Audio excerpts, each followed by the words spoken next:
938 Live. This is Talkback. Thanks for joining us on a special edition of Talkback. We're bringing you highlights from Talkback Townhall, a session that we did in collaboration with government feedback agency REACH. Now, this was live last Saturday at the Toa Payoh HDB Hub. And many thanks to all of you who joined us. We discussed a range of issues centered on announcements that Prime Minister Lee Hsien Loong made in his National Day rally speech. Many of you showed up, of course, with your questions and comments. Today, the highlights. Now, the Prime Minister, of course, gave the assurance in his speech that Singaporeans will be provided for when they retire. He announced a new silver support scheme for low-income elderly. Of course, under this, the government will pay a bonus each year to needy elderly aged 65 and above. This is expected to help them with their living expenses and will be on top of other government and community support. The Prime Minister also announced an adjustment in the CPF policy to allow those of you aged 65 and above the option to take out part of your CPF savings in a lump sum when you need to, an amount not exceeding 20% of what's in your account. Now, he also highlighted how many Singaporeans have significant savings in their flats, which can be unlocked in their retirement. Now, aside from raising, right-sizing or renting out a room in your home as options, he announced that the lease buyback scheme will be extended to owners of four-room flats, and this will be opened up to asset monetization options to more than half of all flat owners here. However, since the announcement, many have said that they have misgivings about the scheme, as some want to leave their flats to their children as an inheritance. Others are concerned about what will happen if they outlived their lease. Now, our guests during this session of Talkback Town Hall were Dr. Amy Khor, Senior Minister of State for Health and Manpower. She's also the Chairman of REACH, the government's feedback unit, MP Baey Yam Keng, who is Vice Chairman of REACH, and MP Vikram Nair, a member of the REACH Supervisory Panel. Now, Dr. Amy Khor kicked off the session by addressing concerns over the lease buyback scheme. It is an option for those who wish to take up to monetize their housing asset. It is not like you must do it. So it is a choice given, and I would say that you would not want to measure the success of this scheme based on the number of people who take it up. In fact, if people don't take it up, it's probably because they have other means to ensure retirement adequacy. Either they have family support, they have other savings, or they have adequate savings. So more people take it up doesn't mean that it is good in this particular instance. I think the idea is choice. I've heard from some listeners who say they are concerned about what will happen if they outlive their leases. What we can assure Singaporeans would be that we will not leave any person homeless, elderly homeless, So if they should live beyond the 30 years, we will have to look at this on a case-by-case basis and help them. Say, for instance, they cannot pay additional amount for the lease extension. Then we'll have to see how to help them so that they will be home. We will not leave anyone homeless. Mr. Baey, what do you think the government would consider in order to make the system more robust, make this scheme more robust, to increase its attractiveness and to reduce the uncertainties? I think the government could be more clearer in terms of what happens when the lease is up 30 years later. So I always tell my residents, when you're 95 years old, because 65 plus 30 is 95, no one's going to chase you out of your flat. So don't worry. People feel that, but in 30 years' time, you as in me, my MP are not around also. So who can assure me? The HDB CEO will be different. The Minister for National Development will be different. So how can I have this assurance that I can still stay put in my own flat? So I think if HDB can be more specific, what happens? Okay, what is arrangement options that flat owners could have to continue staying in their own flat without too much financial burden? I think that would be very assuring. I'm Stephen. If I do elect for a lease buyback, what happens if I were to die within 5 years or 6 years or 10 years after I've sold my lease? What do I get? What will my beneficiary, my next of kin, get? Another one is the CPF issue. You've said that we put 155,000 and we get 1,200 a month, starting at the age of 65. What happens if I die after 6 years? Dr. Khor? You are actually basically asking about what happened to the remaining monies, right? Whether it's CPF Life or your lease buyback. The answer for CPF Life is if you pass on, then whatever is remaining in your CPF Life will be inherited by your nominees or next of kin if you have got no nominees or no will. For the lease buyback, again, the same thing. If you have a lease buyback, you pass on before the end of your 30 years, right? So you have not consumed the 30 years. whatever is left based on straight line depreciation, together with whatever is left in your CPF life annuity, will go to your next of kin, your children or your nominees. I understand that some have suggested to Reach that the lease buyback scheme be extended to all public housing to benefit more Singaporeans. Any possibility of this happening, Dr. Koh? Actually, HDB is going to give you more information on the lease buyback scheme. My understanding is that they have opened up to 4 rooms. They cover more than 50% of flat owners. When you look at lease buyback as an option, it's just a choice. I think you also need to look at the option of right sizing. My take will be that for larger flats, 5 rooms for instance, right sizing might be a more attractive option than lease buyback, because you can actually sell and then buy a 3-room flat within the neighborhood and still age in place in that sense, and release quite a bit of housing equity, because the larger flats will have more housing equity. So I think you need to look at the fact that it is a choice. It is not must do, no other choice. Okay, let's go to the audience now. My take on the Prime Minister's speech is that it is a wonderful speech. Year after year, I'm seeing that the government is relaxing and listening to the people. The issue that I'm really worried about is that have we gone too far? In the sense that when the government previously was quite strict about things, they had very good reasons for doing it. Have the situation changed in such a way that it is time now to relax? For example, the one that really took me by surprise is this lease buyback for 4-roomers. Every public policy always has unintended consequences. My worry about these unintended consequences is that, will children now say that, hey, I don't have to look after my parents because they can now lease back their house and get the money into the CPF, and therefore they'll have more money to now spend.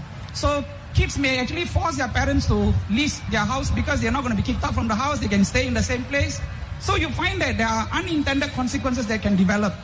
And in the same manner, other policies that have been announced may actually run counter. For example, like now they allow them to take lump sum, and given more flexibility in terms of how much money they want to take, and then hope for some other pressure to build on the government. Thank you, Maran. What I'm hearing is that you are concerned that some of the policies may be populist. Can we address this? Mr. Vikram, first of all. When you talk about populist governments and populist policies, I think the biggest concern is the governments will overspend, right? They borrow money, overspend, and so on. So I think, although we've changed some of our policies, the one thing that we've always stuck with is always balance the budget. So we've never overspent. We're still not borrowing against future generations. So everything we're doing now is still within the budget. So in that sense, I think, we're still very responsible. I don't think, we've swung the other way. Now, in terms of unintended consequences, the lease buyback was an interesting example, right? Because, I think one of the points Bharati made earlier is the reason parents may be reluctant to do it is because they want to leave an inheritance for the children. So in that sense, the children don't take care of the parents, they lose their inheritance. If they support the parents, then, they'll get some of the flat. So I think that those little checks inbuilt, so the parents have the choice to be independent. If they're supported, they don't need it, they don't have to take it.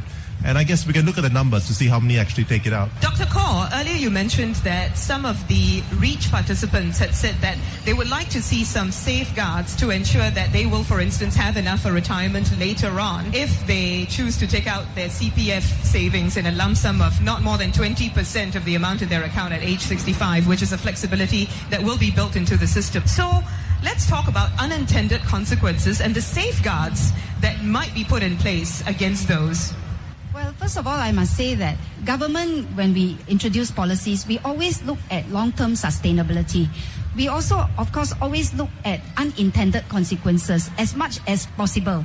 And we look at trade-offs. And it is for these reasons that for every initiative or policy, there will be certain rules and criteria and limits that we put in place. Same thing with the CPF policies. And Maran is right that we really need to look at this, right? Because you also want to safeguard against some of these negative consequences or unintended consequences. So for instance, for the CPF withdrawal at age 65 or beyond, we have agreed, we understand Singaporeans' request to want some flexibility in the use of their CPF money, especially if you have worked your whole life, you're waiting for this savings, that you have accumulated throughout your working life. You want to use it for some specific plans that you have or to meet family needs. So we are going to adjust the policy, but you are right that there are concerns. It's complicated. Making such an adjustment to our CPF system is complicated. We need to look at what kind of rules and limits we need to put in place to guard against over withdrawal and over depletion of your retirement payouts later on. And therefore, we actually have set up an advisory committee to look into this. What are the rules and limits that we must put in place so that we try and balance between giving you some flexibility as well as ensuring that you do not over-deplete your retirement savings. On the flip side, though, we've also heard views on 938 Live that more people would like flexibility, especially if they are in dire straits at any point in their lives. So maybe you don't deserve to withdraw your CPF savings to go on holiday, but let's just say you get retrenched and you have family needs, so on and so forth, to take care of. Can people like that be allowed to withdraw some of their CPF savings just temporarily and then perhaps put it back when they're doing better in life, regardless of their age? Dr. Kaur, do you think this is something the government might consider? There are also many people who say that we should not allow the CPF to be used for so many different objectives and purpose that it actually undermines the fundamental reason why we have CPF in the first place. CPF really is for retirement, to make sure that you have enough savings for your retirement. And so over the years, what we have done is, together with housing, because we allow you to use your CPF to purchase house, so your housing, which is an asset, plus your CPF savings are the key components of your retirement account, really. You know, when you retire, you use your housing as an asset as well as your CPF savings to retire comfortably, right? Reasonably well. And that's the idea. So if you include other objectives, then you will undermine really the basic reason why we have CPF in the first place.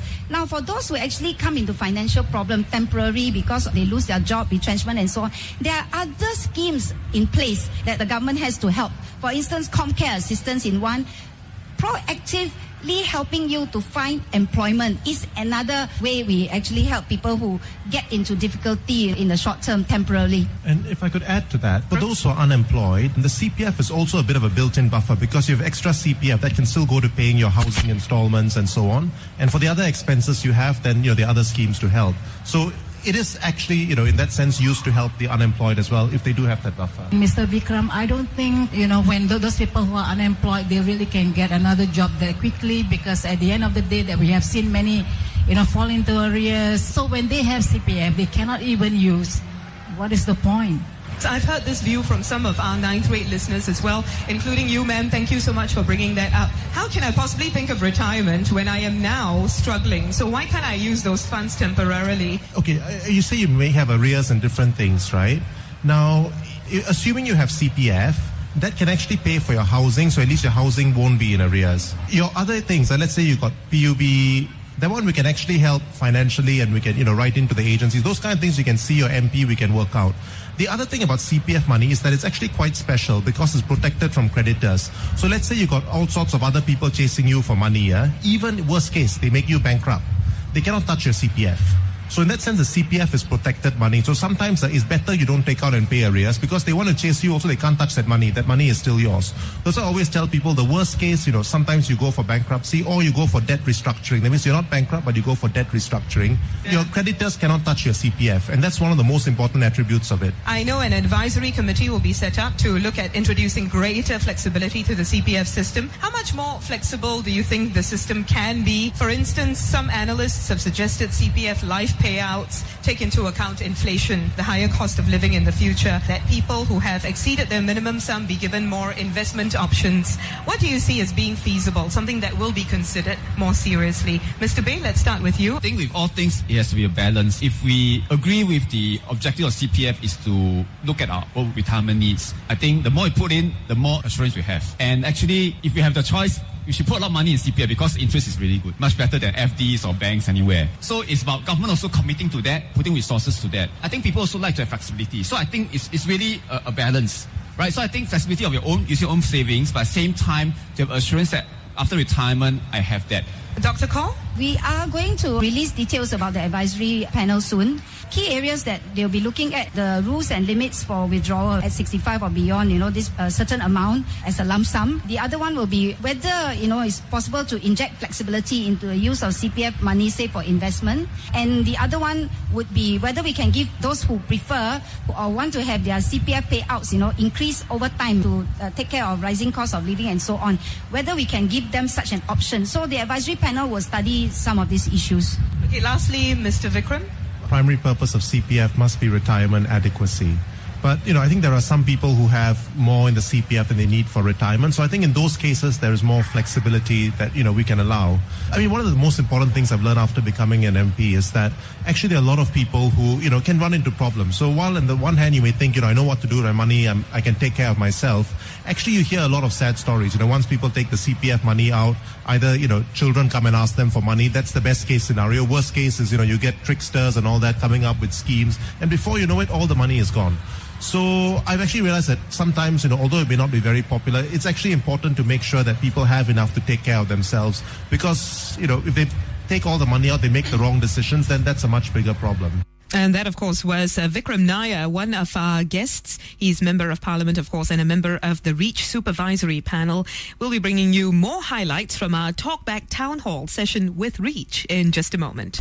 Bringing you highlights today of our Talkback Townhall session in collaboration with government feedback group REACH. It was last Saturday at the Toa Payoh HDB Hub, and many of you were in the audience. If you were, thanks for joining us. If you were not there, here are the best bits. Now, we talked about a range of issues centered on announcements that the Prime Minister Lee Hsien Loong made in his National Day rally speech. Our guests during the Talkback Town Hall session were Dr. Amy Khor. She's Senior Minister of State for Health and Manpower. She's also Chairman of REACH, the government's feedback unit.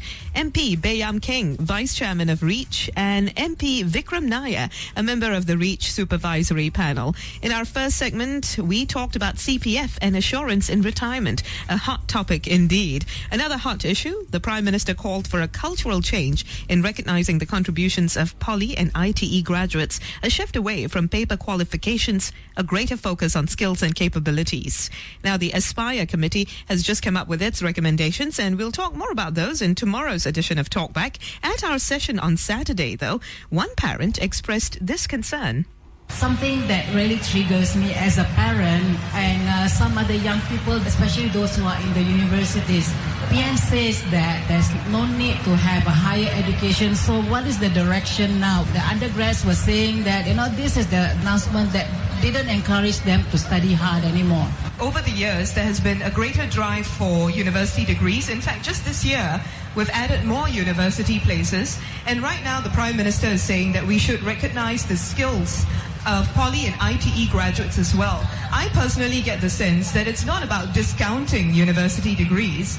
It's about also making education and employment more inclusive by recognizing other people's competencies too. What really is the thinking? In the past, there were very few graduates, so we needed, more people to get university degrees. But now that, many people are trying to pursue degrees, and sometimes you spend a lot of money to go overseas to get a degree and so on. And I think the PM's message really is that actually it's not necessary. Because, if you have polytechnic diploma or even IT certification, they're going to create more and more opportunities for people there to do well. If you look at some other countries like Germany, at the age of 12 or 13, the youngsters, they pick the academic route or the vocational route. And both actually lead to very good careers. So I think the message to young people is, wherever you are, whether you're ITE, whether you're poly, whether you're university, do your best there, be proud of what you've done, and then go out into the working world. There's no need for, everyone to be chasing a university degree and, going through all sorts of funny things to get that. So for those who study hard to get to university, they do well, that's good.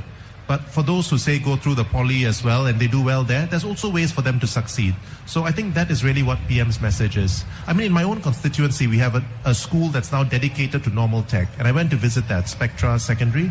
And actually, it's actually quite interesting because the investment that goes in there is quite significant. And, they've got classrooms that are made like, industrial kitchens, other classrooms like stores. So actually, the students there pick up very practical, hands-on skills that will, give them jobs when they go out. And I think that's really what we mean. We invest in people everywhere. We want to create diverse pathways, different pathways to success, right? And everyone can succeed. Whether you're graduate, non-graduate, everyone can succeed, even if they start from different starting point. That's the key. So the idea is that do not chase a degree at the expense of everything else, but if you are academically inclined and you want to pursue a degree, then you do well along that pathway. If not, you will be respected and valued according to your skills and your contributions, regardless of whether you have a degree or not. Dr. Amy Kaur there. Now, during his speech, the Prime Minister also honoured many pioneers, a special generation of Singaporeans whose grit and determination indeed has made Singapore what it is today. And some of you at the Talkback Townhall session brought up related issues. First, though, a question about how government policies can be communicated better. Good morning, Raymond Kwok here. I hear a lot of questions and I can classify them into two areas. One is somebody is asking a general questions. That means how does it affect either myself or the general public or somebody in the future. Second is specific. It is my case. That means I come to share. Is there any way that we create a system whereby all this can be addressed, not necessarily in this session, but in a systematic way when we launch policies? I know that it's complicated, but I don't think that this is efficient in terms of how we communicate. I think to solve those issues, personal one, I think there must be another way. But general one, there may be another methodologies. Maybe you can hear from the panel. Simplifying communication of the policies. That has been an issue for a long time now. A lot of people have been saying they don't understand the CPF system. Many members of government have had to come out to explain it. I'm sure as MPs, all of you are explaining it, as ministers as well. What strategy can the government use when it unveils policies in order to make these more easily understood? Right now, I even know for PGP, for Pioneer Generation Package, there are grassroots leaders going out on weekends to explain to the PGP members how it works. But is there an overarching strategy that can be used in the future? Let's start with you first, Mr. Bay. I think first of all, we have to make our policies simple. First thing, so when our policymakers think of all these new policies or tweak the policies, we must bear in mind, people must need to understand. But there will always be details that need to be communicated. So using mass media like this to explain to public in general terms or through PMs, rally speeches or speeches in parliament, we could give broad strokes of the principles of policies. But then policy affect everyone differently. Therefore, I think that's where we need to understand the policy. And if you have questions, I think we can ask the relevant authorities. Or if you know how to approach it, come to our Meet People session, and then definitely your MP will help you to address the question directly to the right agency. Dr. Kaur, I understand that REACH also plays an important role in terms of reaching people. Thank you for mentioning REACH. Let me say that actually for the different ministries, there are already like quality service managers and hotlines that you can call. You can actually email, send your questions over, and there'll be people who will reply to these queries. Because if there are specific queries, you can go directly to them, ask. In some instances like HDB, for instance, and CPF board, you can actually go there and there are customer service officer whom you can also approach to ask your queries and questions. But of course, we need to use multiple platforms. So mass media, 938, REACH, if you have any query, don't know who to ask, don't know which ministry send to REACH, we will channel it to the right people to give you a reply. Platforms like these are also useful. So we hear you that we need to make communication simple so that you can understand, because there are so many policies, and we are working very hard to make sure that when we implement or introduce policies, we'll try and communicate it as simply as possible. And then in addition, of course, we must use many ways to reach out to you. For CPF, now we actually have infographics and flyers, very simple 1-page, 2-page flyer in multiple languages that you can also access, just like Pioneer Generation Package and MediShield Life. REACH also conducts like Facebook chats regularly, like during National Rally, during budget, so that people can also come on the platform and ask questions and clarify the policies. So I think these are efforts that we're making, and I think we'll continue to do more. My name is Wayne. Hi Wayne, Go ahead. The Pioneer Package is only extended to people aged above 65 years old. So my question is there a plan to extend this going forward to anyone aged above 65, or we are just going to draw a line at people aged 65 today? Just this batch of pioneers who were responsible for our growth in our very early years. What about people who turn 65 next year, the year after, that sort of thing? The Pioneer Generation Package is really to honor our pioneers. Our pioneers who were there when we first gained independence and helped us to build Singapore to what it is today. So it is in appreciation and in gratitude of their contributions to Singapore that we are doing this, right? And so Pioneer Generation would be those who were there when we gained independence. That's why we have put it at 65. 65 really would also include people who are like about 16 years old when we gained independence, and we assume that they would also have been working. Many of them would have been working. So the Pioneer Generation Package is unique. It's only for this group of pioneers because they help us. Now, whether in future there could be other Pioneer Generation Package, I think we have to leave it to people like you who would be the younger ones. If you want to thank us, I will be the pioneer generation in future. If you think that other people, have done enough, you want to honor them, then our younger generation should decide whether they want to do that.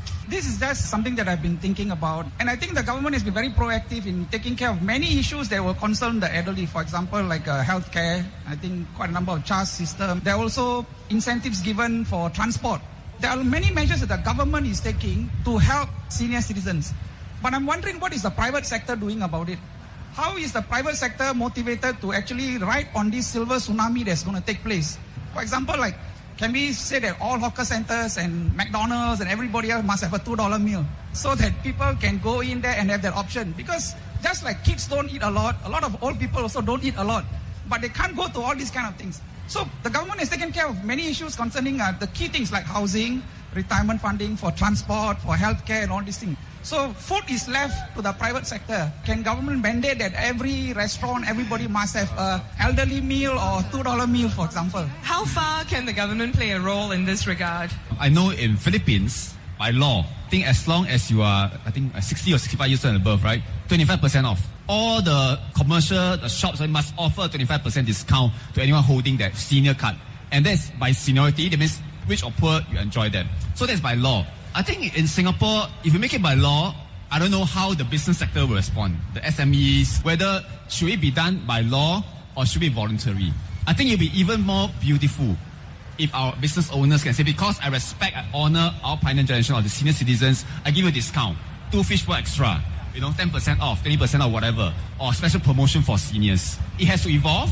The private sector should also champion and say, okay, I'll take it on. Maybe not everybody, but in my little way, I do my part to honor the pioneer generation, the seniors. Actually, I think the SG50 committee is also working. There's a committee and there are also private sector representatives there. And they are also working with some of these private sector companies to see what we can do next year, in celebration of SG50, also to see whether we can give any incentives, discount to the pioneers. And I personally know of some private enterprises who are doing it on their own. So I think what we need to do is to encourage and promote this. And that was, of course, Dr. Amy Kaur, who was part of our panel during our Talkback Townhall session in collaboration with Government Feedback Group, REACH. MPs Bayam King and Vikram Nair joined us as well. Many of you joined us too, and many thanks to you if you showed up to our session. If you didn't, but have something to say about the various issues we talked about, CPF, assurance in retirement, education, honoring our pioneer generation, we want to hear from you on Facebook, Official 938 Live.